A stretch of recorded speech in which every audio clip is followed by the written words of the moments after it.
Bandingin keren sekali tuh. Iya, udah seperti itu dia buat rencana. Itu dijual 65 miliar coba. Pulau di dalam negeri. Perlu teman-teman ketahui bahwa PSDKP kita minggu kemarin telah melakukan penyegelan terhadap Kotex yang ada di Pulau Maratua. Kenapa kami segel? Karena di situ yang lola dari asing, informasi dari masyarakat, informasi dari pengaduan, dan kita lakukan tindakan tegas di lapangan karena di lokasi tersebut pengelolaan dari asing, maka kami tancapkan bendera merah putih di sana sebagai bentuk kehadiran negara, bahwa negara hadir di situ.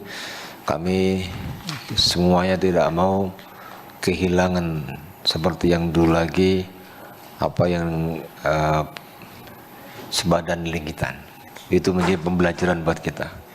Karena apa? Pulau-pulau terluar tersebut dalam hal pengelolaannya harus ada izin rekomendasi dari KKP. Karena ini termasuk pulau kecil di situ. Nah, pulau kecil itu di bawah 100 km. Sehingga kami ambil tindakan tegas, kami hentikan, kami segel sementara sampai perizinan atau semuanya terpenuhi. Sisi lain, kami juga baru hari kemarin sore ya, kita melakukan penyegelan juga di Pulau Umang, Pulau Umang sini, Banten. Kenapa? Kami mendapati di sosial media itu ada penjualan Pulau Umang. Pulau kok dijual, ya kan? Maka negara hadir situ. Kemarin sore kami segel lagi, dan hasil pemeriksaan ternyata pulau tersebut dimiliki oleh perorangan. Nah, ini juga ada pertanyaan, apakah boleh? Ya kan, makanya setelah kami segel, kami akan melakukan pendalaman lebih lanjut terhadap peraturan maupun kepemilikan tersebut. Jangan sampai ketika diiklankan di luar, nanti kemudian dari pihak-pihak yang memanfaatkan, apalagi asing, bahaya. Ini hanya di seputaran Jawa Barat, Banten itu. Pulaunya indah. Ini bisa dilihat di video tersebut.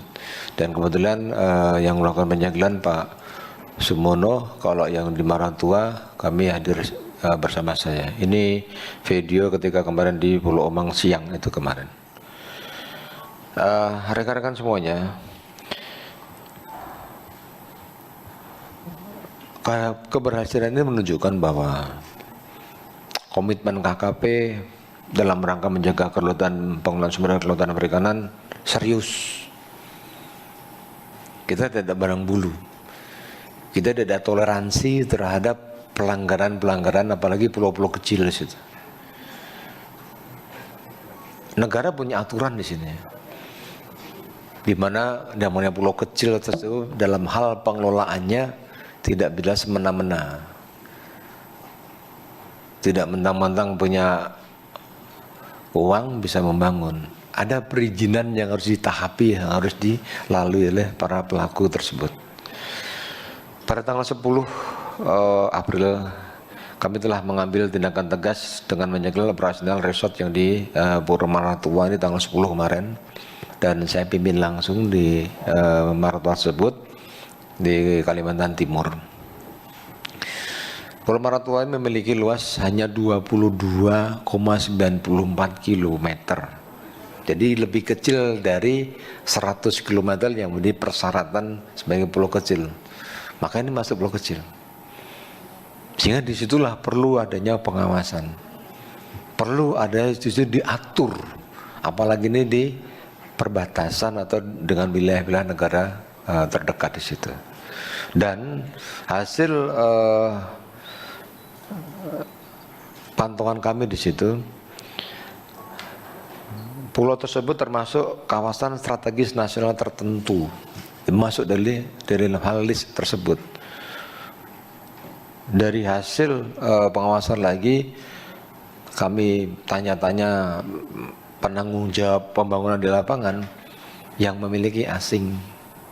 Orangnya mana? Nggak ada Pak, di luar negeri. Jadi dia ditransfer uang, tapi kadang-kadang datang. Ini yang perlu komitmen tegas dari pemerintah pusat maupun Pemda setempat, bahwa dalam hal inilah mereka bangun villa-villa yang bisa dilalui hanya dari laut. Sementara kami hentikan di situ. Kegiatan ini mereka melakukan pelanggaran pemanfaatan ruang laut, karena di atas bangunan air tersebut dibangunlah di situ ada kotis-kotisnya, ya kan? Kalau nggak kita hentikan mungkin akan nambah lagi dulu. Berhenti dulu, ikutin aturan main di Indonesia ini. Makanya sebagai saya pengingat, saya tancapkan bendera merah putih di sana, biar mereka tahu bahwa ini wilayahnya bukan wilayah yang tidak bertuan, ya. Dengan status Pulau Maratua sebagai KSNT, kegiatan wisata bahari juga memerlukan perizinan berusaha wisata bahari dari KKP juga. Gitu. Kami bukan anti, kami bukan tidak mau dengan wisata, kami dukung wisata tersebut. Wisata bahari kami dukung, tapi ada aturan yang harus dilalui, yang harus ditaati sama mereka semua itu. Karena di situ ada kalau nggak salah 16 kotes, mereka ada sudah tertib. Tahun lalu kami segel 20 di sana, yang dimiliki asing, malah nggak ada orang ini, dan tertib sekarang. Karena kalau nggak seperti itu lama-lama nanti akan hilang lagi kayak Pulau Sebadan Likitan, diakui di sana karena pengelolaan di situ nggak ada orang kita yang ada. Nah itu yang kita harus jaga di situ. Jadi PSDKP atau KKP ini tidak hanya kapal saja, bahkan pulau-pulau seperti itu menjadi konsentrasi untuk pengawasan kita. Atas dasar hasil pengawasan, maka untuk mencegah dampak terhadap ekosistem yang lebih luas, maka kami ngambil tegas menghentikan atau penjagalan tersebut. Selanjutnya pada tanggal 15 April terkait dengan isu penjualan Pulau Umang di Kabupaten Pandeglang, Banten yang viral di medsos, ya kan? Ini kalau nggak cepat kami ambil tindakan, digoreng juga, dan kami cepat ambil tindakan di situ. Dan baru pulang tadi malam Pak Sumono itu jam 2 malam baru sampai sini kemarin sore. Itu pakai pulangnya kecil sekali. Kita juga hanya bisa pakai speed karena kandas kapal besar. Rencananya akan seperti itu tadi yang gambar kiri itu, pulau pribadi kan keren sekali itu. Iya, udah seperti itu dia buat rencana. Itu dijual 65 miliar coba, pulau di dalam negeri. Harus kita cegah tanah ini. Nah, Bapak Ibu sekalian, hasil pemeriksaan dari hal tersebut menunjukkan PT GSM tidak menjual pulau katanya secara online, dan iklan oleh agen properti telah dihapus karena kami lakukan pengawasan. Kalau nggak ditindak mungkin masih lanjut.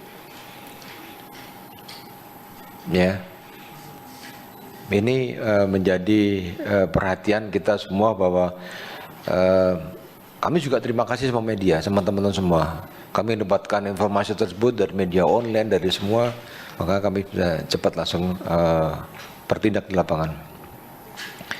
Dalam hal mendukung geliat ekonomi di pulau-pulau kecil, kami sangat mendukung. Namun kepatuhan adalah harga mati. Ya, saya ulangi lagi, kepatuhan harga mati. Jangan semena-mena nanti, yang penting masyarakat bisa, nggak bisa. Ada aturan tahapan dulu supaya tertib.